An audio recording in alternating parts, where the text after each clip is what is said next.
سوال یہ ہے حضور کہ اللہ تعالیٰ نے بعض مقامات پر قرآن شریف میں مقطعات والے حروف استعمال کیے ہیں، تو وہاں ایک واضح بات کرنے کی بجائے ایک پوشیدہ بات کیوں رکھنی پسند فرمائی؟ قرآن کریم کے مختلف پتن ہیں، بعض مخفی باتیں ہیں، ان پر غور کرنے سے پھر اور زیادہ علوم سمجھ آتے ہیں۔ مقطعات قرآن کریم کا ایک معجزہ ہیں۔ مقطعات کے جتنے بھی حرف ہیں وہ سارے سورہ فاتحہ سے لیے گئے ہیں، ایک بھی سورہ فاتحہ سے باہر نہیں ہے۔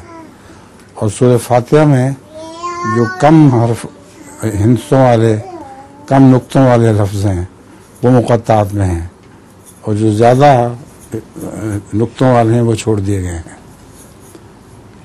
غرضی کہ سورہ فاتحہ کے اوپر اگر کوئی مضمون لکھنا چاہے تو اس کی مدد سے مقطعات کو حل کیا جا سکتا ہے۔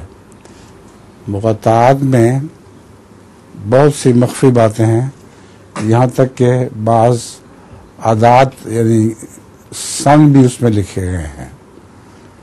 جب حضرت صلی اللہ علیہ وآلہ وسلم پر مقطعات نازل ہوئے تو الف لام میم کہ کتنے بنتے ہیں حرف ان سے؟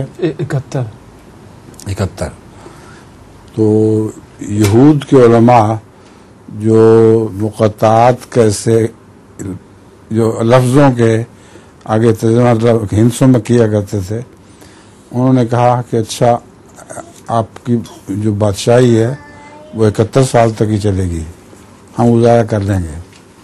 اس پہ حضرت صلی اللہ علیہ وسلم نے فرمایا مجھے تو اور بھی مقطعات عطا ہوئے ہیں، ایک ان میں سے ہے الف لام میم را، تو وہ پھر 271 بن جاتا ہے۔ تو انہوں نے کہا اچھا 271 سال گزارا کریں گے۔ پھر رسول اللہ صلی اللہ علیہ وسلم نے ایک اور مقطعات میں سے بیان کیا جو 200 سال سے بھی زیادہ بنتا تھا۔ تو یہود نے کہا کہ اچھا اب بات لمبی ہو گئی ہے، اب ہمیں اجازت دیں۔ تو مقطعات میں بہت سے تاریخی واقعات بھی بیان ہوئے ہیں۔ حضرت خلیفۃ المسیح ثانی نے اپنی تفسیر میں لکھا ہے کہ مسلمانوں کے عروج و زوال کی تاریخیں سارے مقطعات سے مل جاتی ہیں، یہاں تک کہ اسپین میں کب فتح ہوگا اس کی بھی تاریخ مقطعات میں ہے۔